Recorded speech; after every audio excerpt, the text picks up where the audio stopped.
Echo with Rhamzan.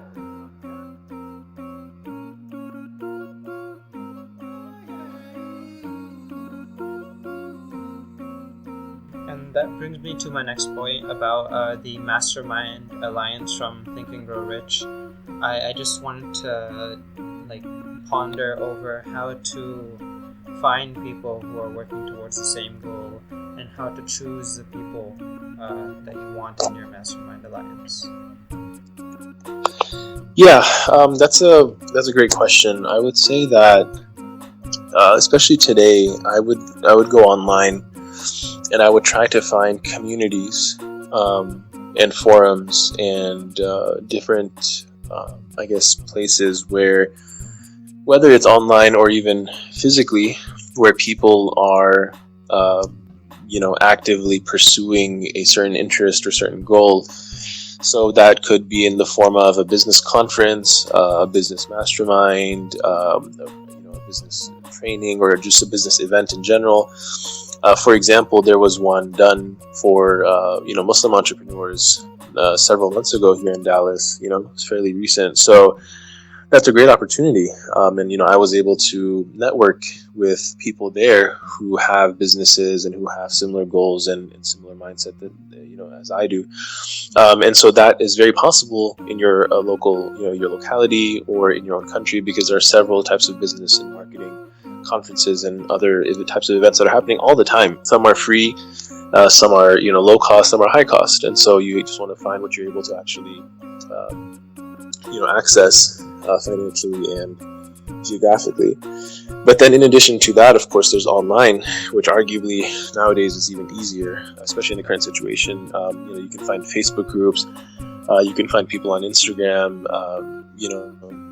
and on LinkedIn, for example. I mean, there's so many different places where you can find people and start masterminding with them, right? Start getting involved in those groups, start commenting, start asking questions, and you'll see that in no time, people will actually start to know your name and realize that, hey, he comments a lot or whatever. And also then you can start networking with people. And that's really how masterminding begins, right? There are stages to it to get to a mastermind and to get to having a group of people that, closely align with your goals and with what you're trying to do. But it starts with networking. It starts with connecting with people. And then you can build to actually having a full-fledged sort of mastermind group. I think it's important to remember that the main people who are going to become part of a Mastermind Alliance are those who are fans of each other.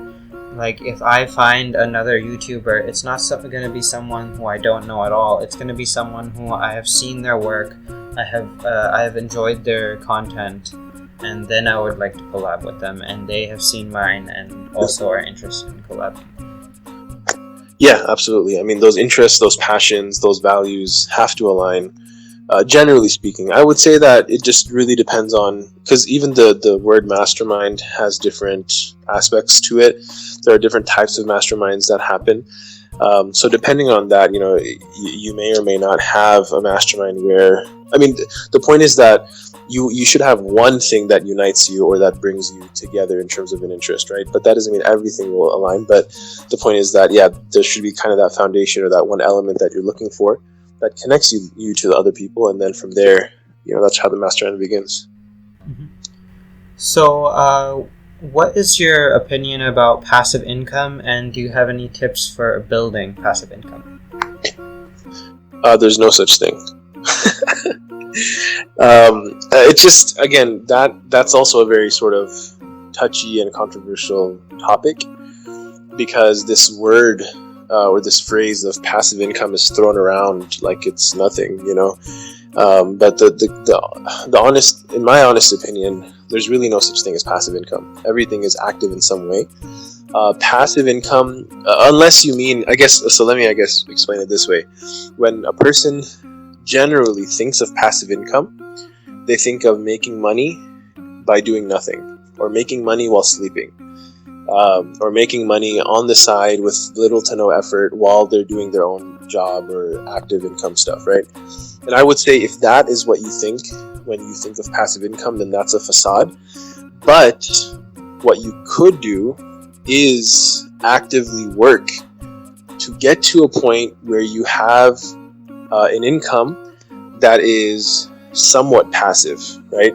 Meaning that you can't achieve passive income without active effort in time and energy and investment, if that makes sense.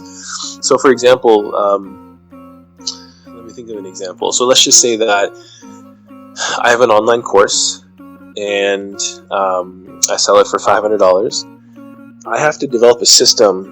I have to create a marketing funnel. I have to create marketing emails that are automated. I have to create a whole system automation. I have to create now Facebook ads that direct traffic to that funnel. I have to set all of that up, which could take days, weeks, or months. And I have to invest into Facebook ads. I have to invest into putting all this together in terms of softwares and etc. and assets. Once that's all set up, I could be sleeping and I could make a sale that's $500 because I have that system now that's automated, right? But it's not passive in that I'm still not investing any time or energy or investment. I'm still putting money into it. I'm still putting time and energy into it because I have to look over it. I have to optimize it. I have to manage it, etc. So in a sense, that is passive income because I'm not actually having to go out and sell something to someone to make money. It's an automated system. But that doesn't mean that it didn't take any time to get to that, or that I still don't have to do any work whatsoever to actually achieve that income, right? So that's why I would say that passive income in the general sense, or I guess what people generally think of when they think of that phrase passive income, that's not actually a real thing. But it can be achieved through active effort and time and energy and money. I believe from what I've read that passive income is more often in the entrepreneurship world referred to as residual income or monthly income. And one example that I can give to make it clear is if you invest in a dividend stock. So you have money in a stock, and annually or quarterly they give you a dividend yield. So that's what I see as a passive income, but there's more ways, obviously. But how did you how did you get that dividend stock? You purchased it, and that comes from ours. So there is no passive income, as in not doing anything. It's right. Active passive, as you said. Exactly. So kind of the same concept, right? So even if and that's a good example of a stock or, a mutual fund or something like that essentially you put money in and it gives you a small return or a small dividend, or even real estate, right? But the point is that you have to, that's an investment, right? Investment means you're putting something in to get something out. So as long as that is clear and that's the understanding that a person has when it comes to passive income, then yes, that's correct, that there is a such thing. But if the understanding is not that, where a person thinks that they can put almost nothing in, and then there's these gimmicky things out there about residual income and passive income that especially like MLM models and pyramid schemes and stuff, they feast on that, right? They tell people, oh yeah, just refer a few people, and take a few steps, and once you do that, then you'll be making passive income for like the rest of your life. And these types of schemes, basically are just prying on people's desire to, everyone wants to make money and quick money and money without, you want to make the most money with the least effort. So people fall into these things, but people need to understand that no matter what business it is, whatever income you're trying to make, it takes time, effort, and investment.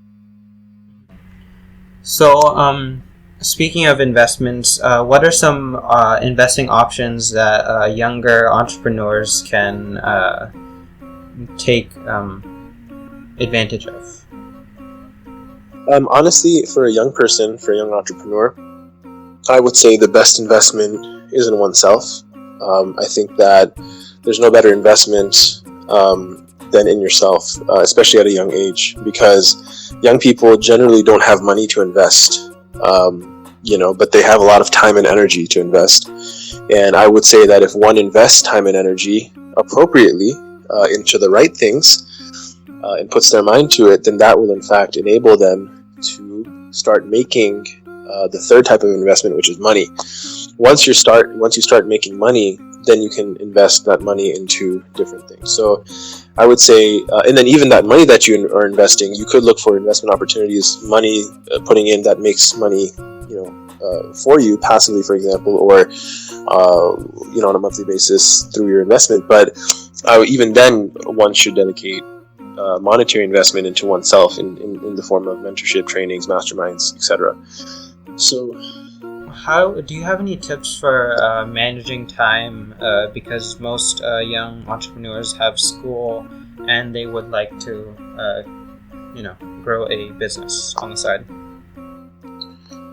Yeah, I mean, time management is a very broad and vast topic on which there are many books and courses and trainings and whatnot done in workshops. So, I'll just give one or two tips from the vast ocean of tips that there are on this topic. And that would be one tip, which is to sleep on time and wake up on time. And by on time, I don't mean 3 a.m. And by on time waking up, I don't mean 3 p.m. What I mean is sleeping on time is, before or by midnight at the latest, and getting in 6 to 8 hours of sleep at night and waking up, for your morning prayers, for Fajr, if you're a Muslim, or even just waking up early. I mean, the crazy thing is that, people without even having a morning prayer to which they hold themselves to, many of the most successful people in the world will wake up as early as possible, 4 a.m., 5 a.m., 6 a.m. And, you wonder why people do that.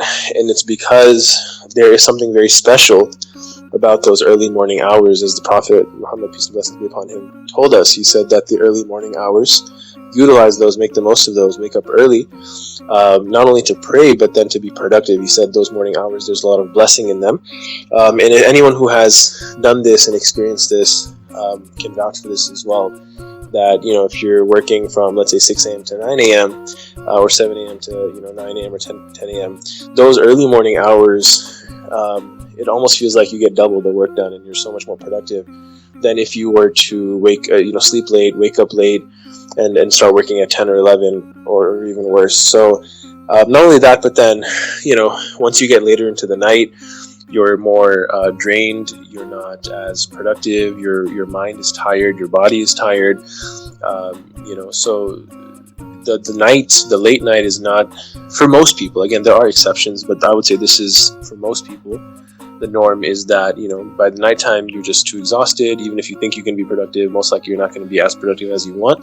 So it's better to just go to sleep, get a good amount of sleep, which most people also don't do nowadays, and then wake up. And I would say if you're able to fix your night by sleeping on time, and fix your morning, and fix what's in between, which is the sleep itself, to sleep 6 to 8 hours a night, then that will set you up to really make the most of the following day. But if your night is messed up and your morning is messed up and you're not getting enough sleep, then it's going to be very difficult to manage time throughout the rest of the day, because you're not really in the most ideal position to make the most of any time. Forget about managing it, right? Well, I'd like to thank you for your time. I know that it is very, very valuable, and I love every single advice that you give, and I hope that everyone can benefit from it. Yeah, it was my pleasure. Thank you for taking the time to do this interview. Thank you for inviting me. I want to thank everyone who has been listening to the interview. I hope and pray that it was beneficial. And this is just one of the, just things that I'm trying to do to give back to the community, of entrepreneurship, of, business, and anyone who's looking to, to make something for themselves when it comes to, entrepreneurship or online business. So I hope that, all of that was beneficial, and I ask that everyone who has benefited keeps me in their prayers and prays for me. And I also want to just say that if there was anything incorrect that I said, or if there was any mistakes made, that's from myself. And if there was anything good and beneficial that came, that's not from me, but that's by the mercy and by the blessing of God.